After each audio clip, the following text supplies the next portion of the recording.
Hello, and welcome to Scrum Master Certification course. In this module, we will discuss the methods used in Agile. A number of Agile methodologies originated and gained traction in the 1990s and the early 2000s. While the various Agile methods differ in a variety of aspects, their commonality stems from their adherence to the Agile Manifesto. Let's briefly discuss some of the important Agile methods. The first method that we will discuss is Lean Kanban development.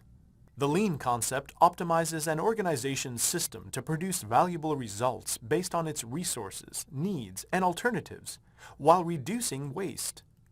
Kanban literally means a signboard, and it espouses the use of visual aids to assist and track production. Lean Kanban integrates the use of the visualization methods as prescribed by Kanban, along with the principles of Lean, creating a visual incremental evolutionary process management system. The next is Extreme Programming. XP makes it possible to keep the cost of changing software from rising radically with time. The key attributes of XP include incremental development, flexibility scheduling, automated test codes, verbal communication, ever-evolving design, close collaboration, and tying in the long-term and short-term drives of all those involved. XP values communication, feedback, simplicity, and courage. The different roles in the XP approach include the customer, the developer, the tracker, and the coach. XP prescribes various coding, developer, and business practices, events, and artifacts to achieve effective and efficient development.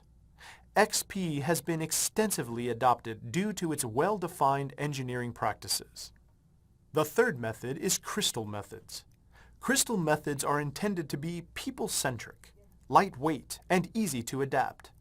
Because people are primary, the developmental processes and tools are not fixed, rather are adjusted to the requirements and the characteristics of the project. The color spectrum is used to decide on the variant for a project.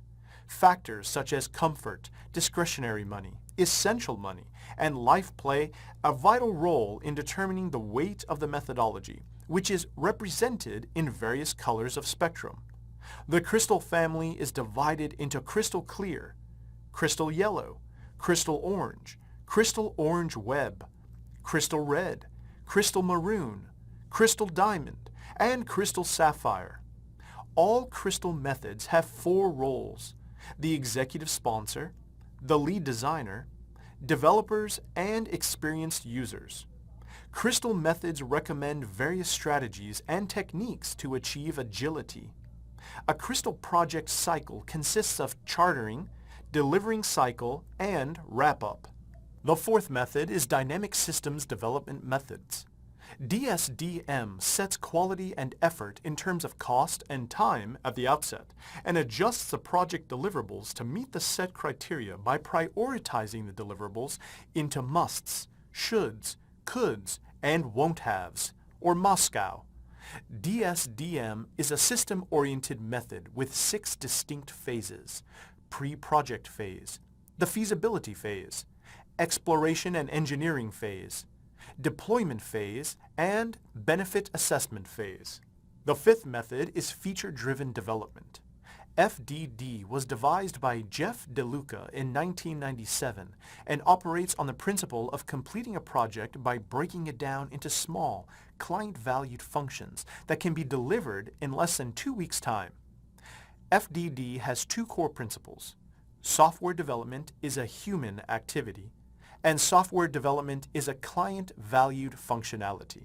FDD defines 6 major roles: project manager, chief architect, development manager, chief programmers, class owners, and domain experts, in addition to a number of supporting roles.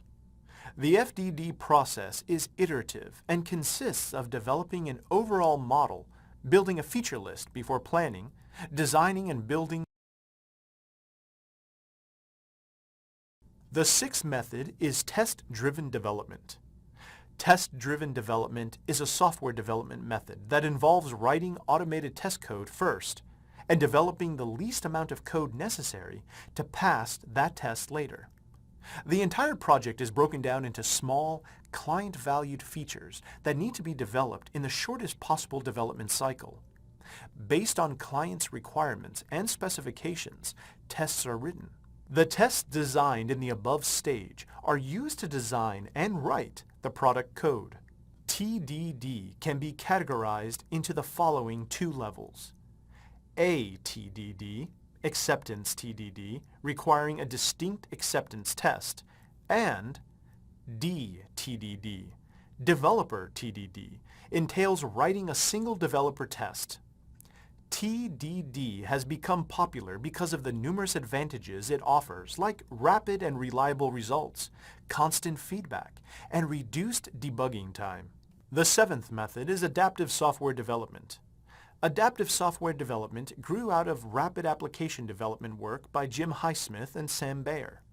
The highlights of ASD are constant adaptation of processes to work at hand, provision of solutions to problems surfacing in large projects, and iterative, incremental development with continuous prototyping.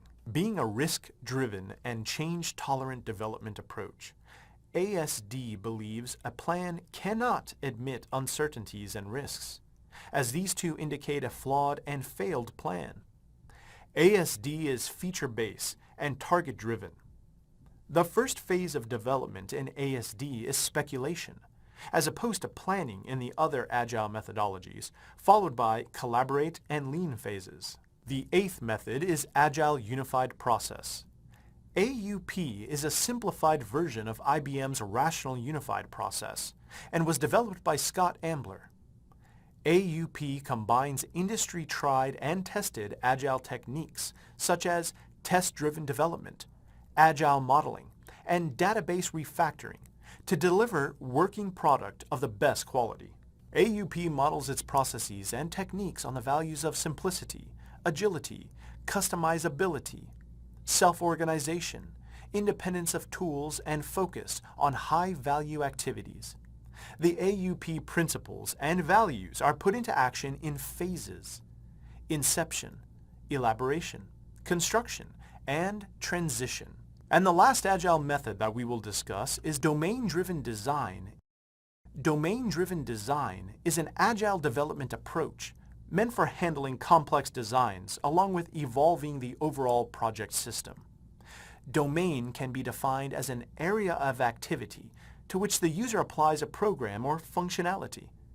Many such areas are batched, and a model is designed, which is a system of abstractions that can be used to design the overall project and solve the problems related to the batch domains.